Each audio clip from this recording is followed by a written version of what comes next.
Quick question. Is marriage a legal contract between two people, or is it something bigger than that? Something that actually changes who you are? Philosophers have been arguing about this for over 2000 years and they never really agreed.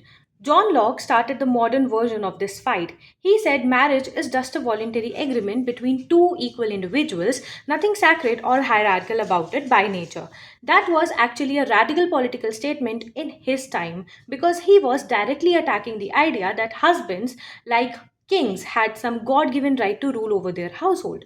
Kant took the contract idea even further in a pretty clinical direction. He described marriage as a legal agreement where each partner has an equal claim over the other, specifically so neither person gets reduced to being used to by the other. Strange way to put it, but he was actually talking about equality. Then Hegel basically said, you all are missing the point. For him, marriage isn't two individual trading rights like a business deal, it is a fusion, two people becoming one ethical unit. The very first step of a person to learning to belong to someone bigger than themselves and the society itself. Aristotle, centuries earlier, saw it as a neutral partnership within the household, useful and complementary, but often hierarchical, fitting his larger belief that some people are naturally suited to lead and others to follow.